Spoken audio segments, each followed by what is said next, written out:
Today's episode is brought to you by Musical Theater Radio's merch store.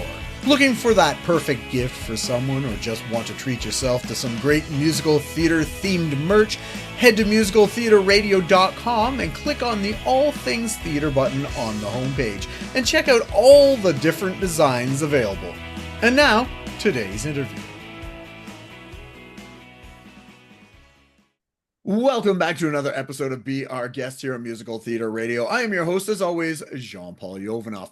If you are looking for a musical to see, today's episode is for you. So if you're in Montreal, Quebec, March 19th to the 23rd of 2025, head over to the Seagull Center to check out Pain to Power, a Kanye West musical protest.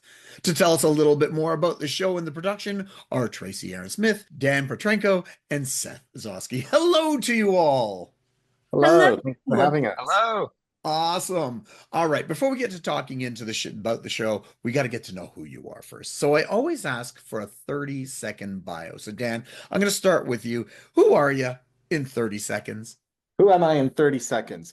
I am originally from Toronto. I'm a theater artist, a director, a producer, a playwright. But for the last just over 2 years, I've relocated to Winnipeg, Manitoba, for the weather, of course. No, to run the Winnipeg-Jewish Theater. I'm the artistic director there. And this show that we're about to talk about was actually in my first programmed season at Winnipeg-Jewish Theater. Nice. All right, Seth, let's jump to you. Who are you in 30 seconds? Yeah, so I'm Seth Zosky. I'm from Toronto, Ontario, Canada. I am a singer, musician, actor, I'd say a strong mover, and a music producer and songwriter. I grew up with my mom and dad singing, playing guitar to me, and that's how I got into music from a young age. And I eventually went to music theater high school, which led me to Sheridan College in the musical theater program. And since then, I have been acting professionally for 6 years.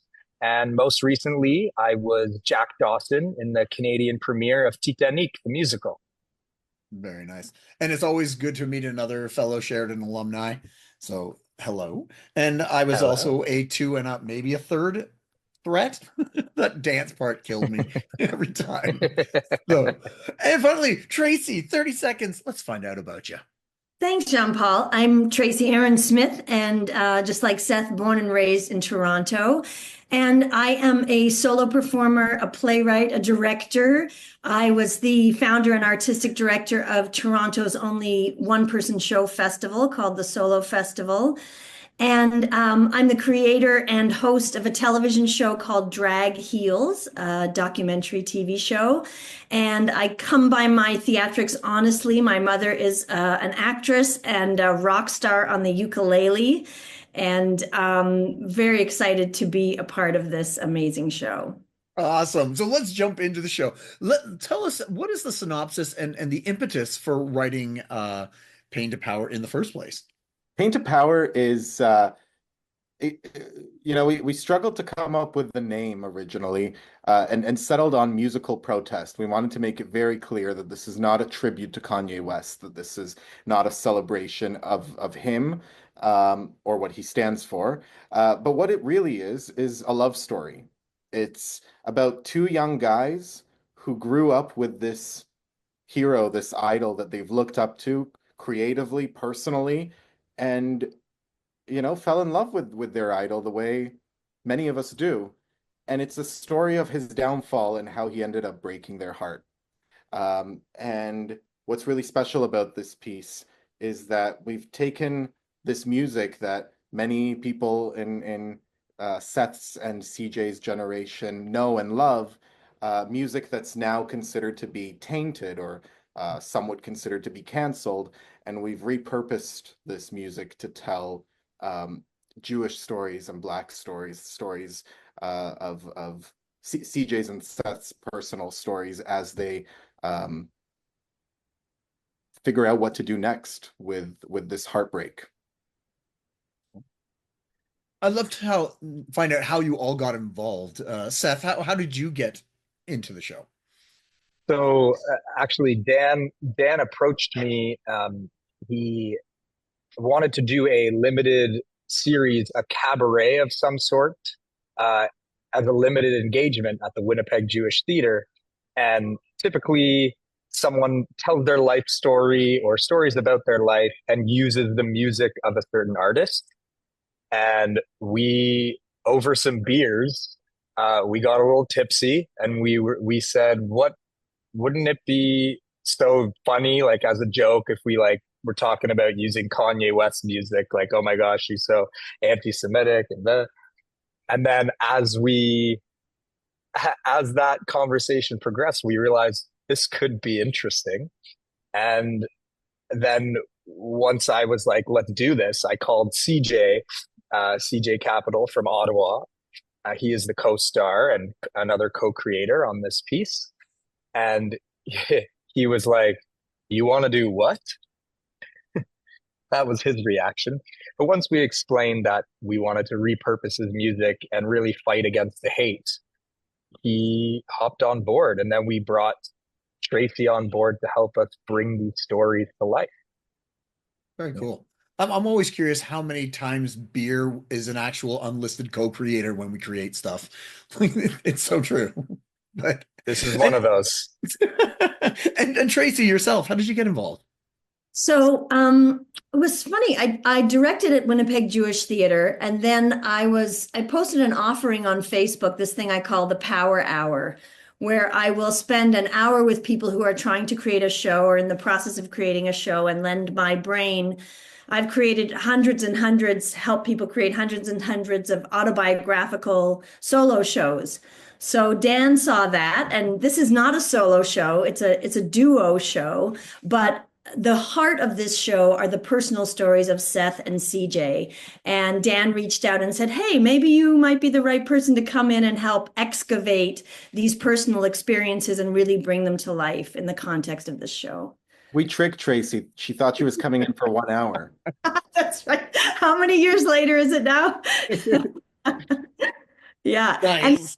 I forgot to mention in my intro that I just published a book which is called Flying Solo, and the byline is "Your Story on Stage." So it's something I'm very passionate about, helping people express themselves. Very cool. So when was the first, I go through the timeline of the show's production. Like, when did you start writing it, and the workshopping? You've obviously done production in Winnipeg, and how did you get to the production that we're talking about right now? Yeah, we started working on it. Must have been the spring of 2023, so just 2 years ago. And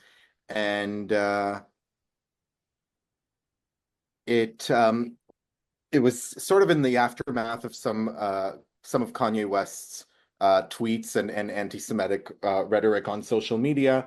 And so we wrote this first version of the script, and then something that took a turn before our first production is that Seth and I actually visited Israel and ended up being there on October 7th of 2023. And so that really informed some changes in the script, and the show started to take a different shape as a result. And we premiered our first iteration of the show in March of 2024 in Winnipeg, so a year ago. It was received very well, and something that I was very pleasantly surprised about in that run is that we really targeted this show towards young people, because we thought that that's who the music would resonate with. But the stories really touched everybody, audiences of all ages, which I think is a testament to how we all have that one celebrity, that one person we looked up to, whether it's Kanye or not, that has disappointed us. So that's really at the core of this show and at the core of this story. And getting to Montreal, we're so grateful for the Siegel Center and for Black Theatre Workshop for hosting this show. It's also, we had some changes over the past year since we last performed it. we joke sometimes and say that Kanye West is the gift that keeps on giving, because just last month when we thought, oh, Kanye hadn't been in the news for a while, he went on another anti-Semitic and racist and homophobic spree on social media. So all of that new content, if you want to call it content, is now in the show as well. Seth, I'd love to hear from you, from being on stage as the performer and co-creator as well. Are there moments in the show that audience reaction that surprised you, or didn't land as you thought? I'd love to hear your thoughts on that.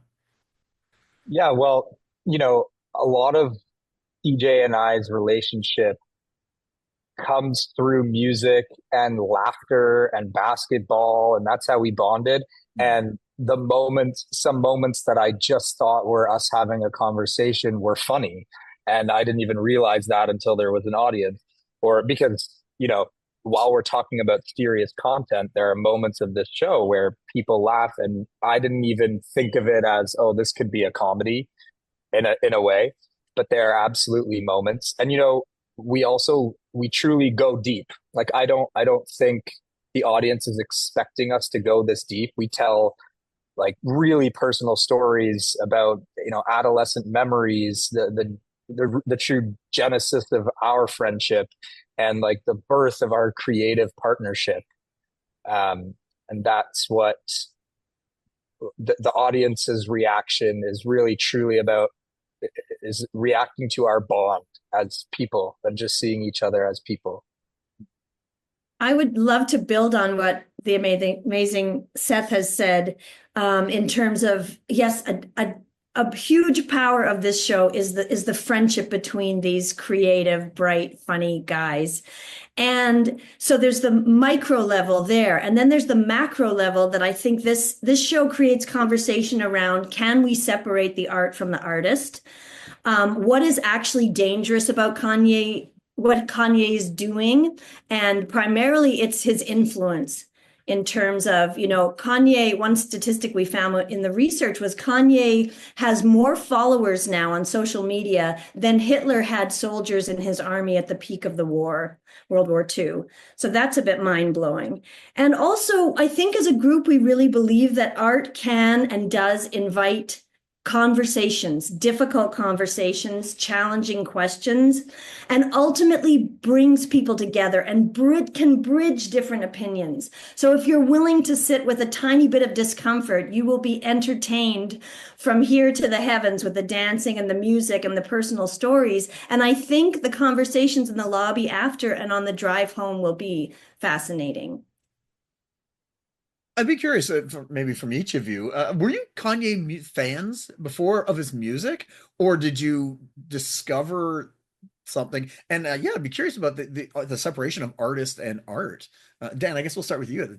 Sure, I was not at all a Kanye fan. I'm not, hip hop is not my genre, so I was coming into something very new and unfamiliar to me. And as I started learning about from Seth and from CJ about the music and why it was so revolutionary and innovative in the realm of hip hop, when over the last 20 years, as Kanye was releasing these albums, I started really getting into it. And I remember thinking to myself, oh, this is a really strange time for a young Jewish guy to start getting into Kanye. So there's definitely, yeah, it was new to me, and I'm still learning so much through this process. Seth. Yes. I grew up on hip hop and especially Kanye, a few other artists, but Kanye it was a big inspiration to me, production wise, and that's part of what I do now for a living. So really since 2008, I've been a Kanye fan, and he just keeps knocking me down. Tracey. And I would say I'm somewhere between Dan and Seth in that I knew a handful of his songs, and unfortunately really grew to like even more of his songs through this process. But it's also because I've heard Seth and CJ sing them. That's who's singing them. Yeah, very nice. So the important part. How do people get tickets to the show? The websites, the socials, anything important like that that people can come see the show. Yeah, people can go onto the Siegel Center website and tickets are available there. Most of the dates are actually already sold out. So we do have something that's very exciting is we have a late night show. So and that show still has some tickets available. It's at 10 p.m. on a Saturday night, and the bar will be open before and after the show. So people should come out and party with us on Saturday the 22nd. Yes, of to the tw Saturday the 22nd of March, 10 p.m. And then we also go on the next week to perform it in Toronto at the El Macombo, which is a legendary concert venue. We are doing 4 shows in Toronto on March 25th, 26th, and 2 on the 27th, including another late night show at 10 p.m. And tickets for that are available on the El Macombo website. Very cool. I did not know that, and I may have to go look at my calendar now to see if my availability to head over to that. Not before we go, is there anything you want to plug that you're working on?